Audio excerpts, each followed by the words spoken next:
what's going on, you guys? Nick here with Nick Strength and Power. I've got a couple of interesting stories for you guys today. The first story that I've got for you guys today, the competitor list for this weekend's Bigman weekend in Spain.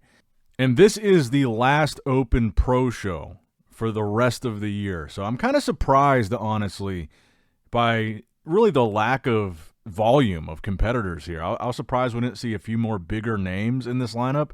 So you've got Ala Atrice, Jordi Benlure, Brian Drago, Roberto Bonomo, Andre Gersner, Mark Hector, Damian Cuffle, Nicola Leonetti, Pablo Lopez Munoz, and Mohamed Insaur. I was really surprised in particular to not see Joan Perdels competing in this show, given the fact that he's from Spain. Of course, Japan didn't really work out the way that he intended. He took a third-place spot behind Florian Porson and Sean Clarita. And I saw a clip of him, of Joan, on Instagram talking about why he didn't do this show. And he said initially, when he was looking at the IFBB schedule and planning out his year, he didn't see this show on the schedule. So he said maybe otherwise, had he seen it, he would have done it. But I mean, looking at this lineup, I would say the standout here is probably going to be Mark Hector. He brought a really good look, I thought, to this past weekend's Japan Pro, where he took 5th place, and he's the highest placer from that show in this lineup. Actually, honestly, I don't know if there's anybody else even from Japan doing this show. Looking through this list very quickly, I don't see anybody else that did Japan. So Mark is really looking like the standout of this lineup to me. And then, of course, obviously, you've got Damian Cuffle, who we saw compete 3 times so far this year, 3rd in Romania, 5th at the Poland Pro, and then 9th at the Prague show. And then at that Prague Pro was where I really first noticed how good Damian was. But yeah, I mean, looking at this lineup and looking at what we saw Mark Hector bring this past weekend in Japan, I think Mark is probably the standout here and probably the favorite to finally get his Olympia qualification this weekend at the Bigman Spain. I do kind of wish it was a deeper lineup. Like I said, this is the last show of 2025, but I think it's looking like we might see Mark Hector pick up the win here. Let me know what your guys' predictions are based on this list now that we have it. And I wanted to go through the Japan Pro, the full placings here. Because we didn't really look at who placed outside of the top 5. So, of course, in first, you had Sean Clarita. In second, Florian. In third, Joan Perdels. In fourth, Jan Turek. In fifth, Mark Hector. In sixth, you had Mazahar Tabanya Bargani. Now, Beef Stew wound up in 7th place here. So, I want to talk about this a little bit because James Hollingshead wound up in 8th. And I believe this is James's worst placing of the year, tying with the Arnold Classic placing, the Arnold, Ohio. But, I mean, I think notably this lineup wasn't nearly as deep as the Arnold, Ohio. Yeah, 8th in Ohio, 3rd in Detroit, 6th at the Tsunami Pro, and 5th at the British Grand Prix, and now an 8th place placing in Japan, kind of begging the question, what's next for James? But looking at this, and then anybody else that I missed here, so James, Artem Pachniuk in 9th, and then 10th, Poria Payan. Now, I wanted to talk specifically about Beef Stew because Stew was one of the guys that I was really excited to see compete in Japan. Obviously, he was not happy with his placings earlier this year. We saw him in both Texas and Tampa. He was 9th at the Tampa Pro, 8th at the Texas Pro. This Japan show was not only his best placing of 2025, but I personally think it was his best look of 2025.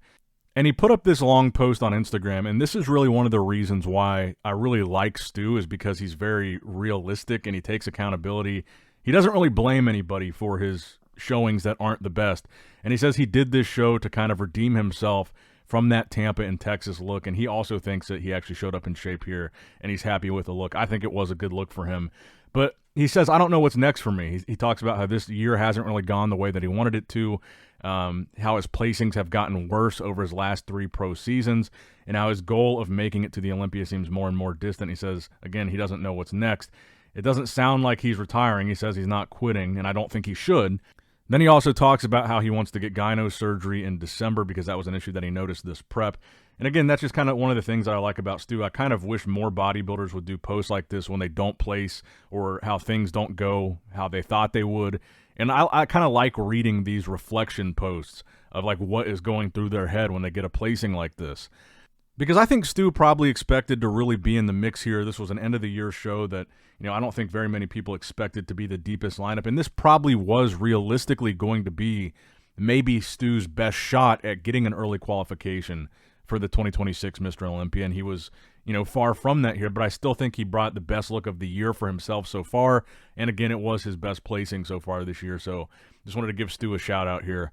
And I hope that he keeps powering forward in 2026 and we see maybe the best Stu we've ever seen. But let me know what you guys think in the comments down below. Now, next up in the news, Nick Walker put up a post about his future coach. His new coach is what he titled it. And there's been a lot of speculation. What is Nick going to do? Is he going to work with a guy like Chris Aceto, Hani Rambod, or will he continue to coach himself? And Nick confirms in this video that from this point forward, he will be coaching himself. Now, he still has not officially confirmed whether or not he's going to be competing as recently, or I guess as soon as the Arnold Classic. But I'm very curious to see how this pays off. I've already talked before about how I think it's going to be kind of an interesting experiment to see a top-level bodybuilder just coach themselves. Because they already have so much stage experience. They already have those genetics to be a top guy. A guy like Nick already has the size, the muscle mass. And I think the most interesting outcome, obviously, would be if Nick looks better than he's ever looked without a coach. Now, of course, it could go the other way just as easily, and he could not do well at his next show. But I think it would be very interesting to see if Nick's like at his all-time best and wins a big show like the Arnold, and he does that without a coach. I think it makes a very interesting statement for how crucial it is at the top level of guys to have a coach or not. But let me know what you guys think in the comments down below about Nick Walker coaching himself from here on out. Now, next up in the news, I really wanted to talk about this one. This is not a bodybuilding story, but a strongman story, and a very controversial one. So this past weekend at the official Strongman Games World Championships in Arlington, Texas, at the women's competition, there was a really big controversy, and I saw a bunch of posts about this over the last couple days.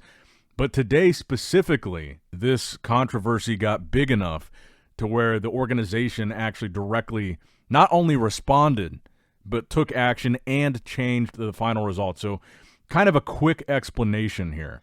This is essentially the biggest women's strongman contest of the year. This is the World's Strongest Woman 2025 contest is what this is.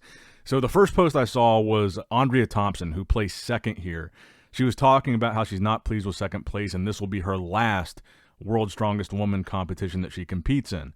Now, I saw a couple other people congratulate her for winning the competition, and that confused me, so I looked a little bit more into it. So the initial winner of this competition was not Andrea Thompson. Obviously, she was in second place, but the initial winner was somebody by the name of Jamie Booker. Now, the controversy comes in.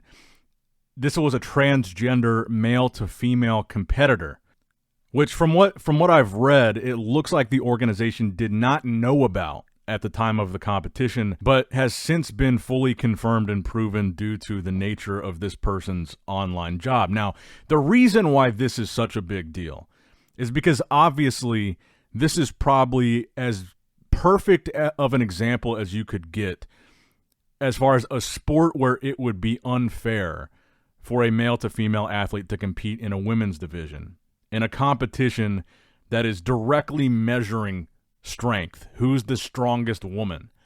And I think that's why this has gotten such a big uproar, is because this would probably be the number one sport, the number one competition where there would be a significant advantage to the person who was born a male.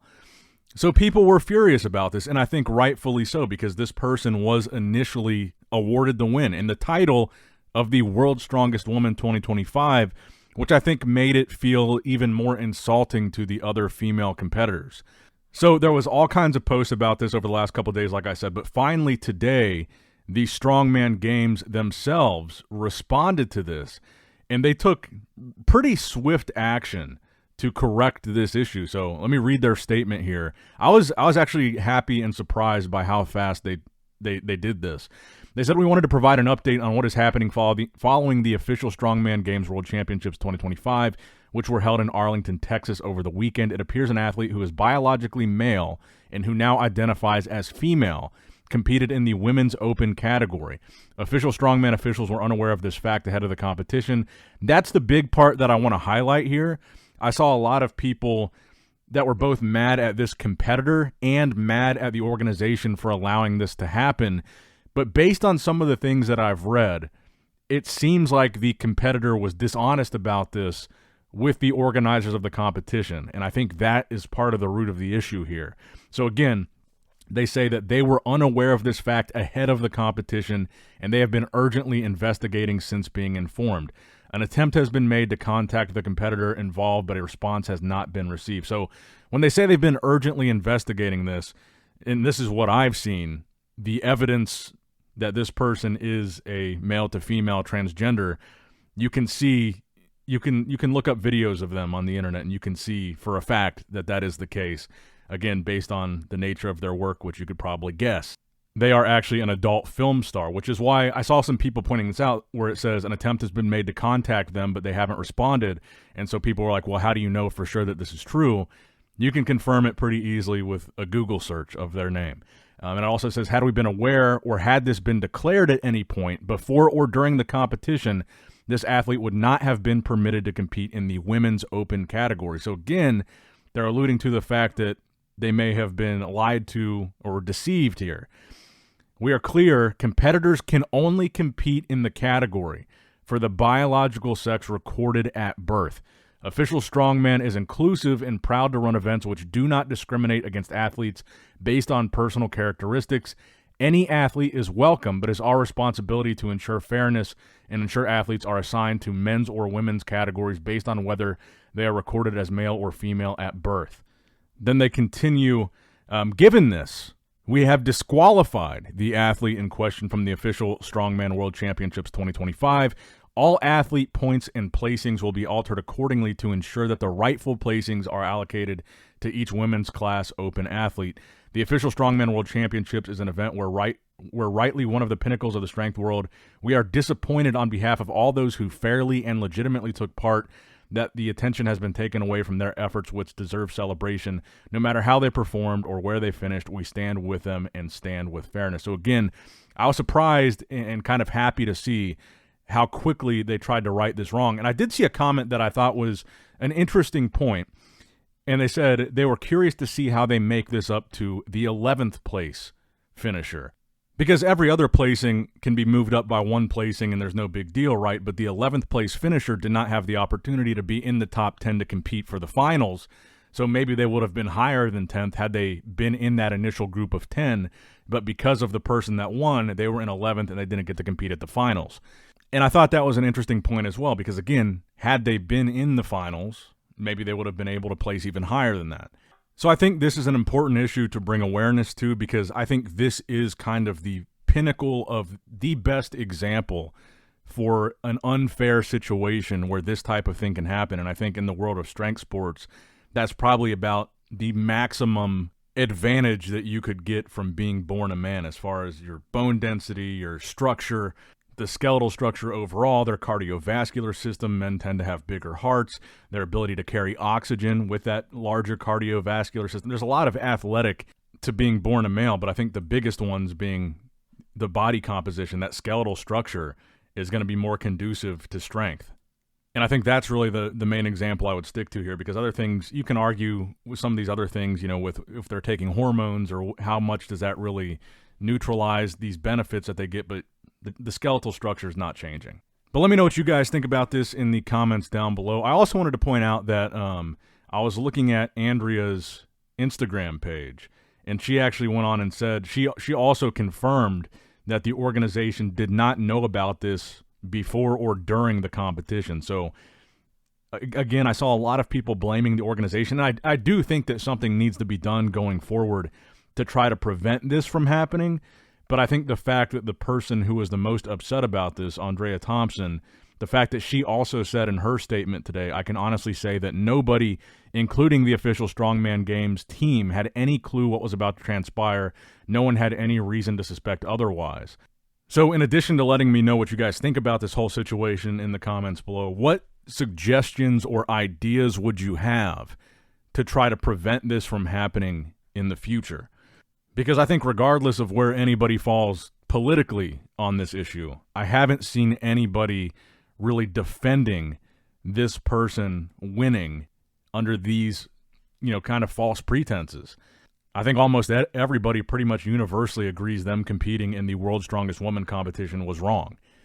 myself included. Let me know what you guys think in the comments below. Make sure you like the video, subscribe to the channel, click that bell notification icon if you have not already. And as always, I love you guys, appreciate you guys. Nick Strength and Power signing out.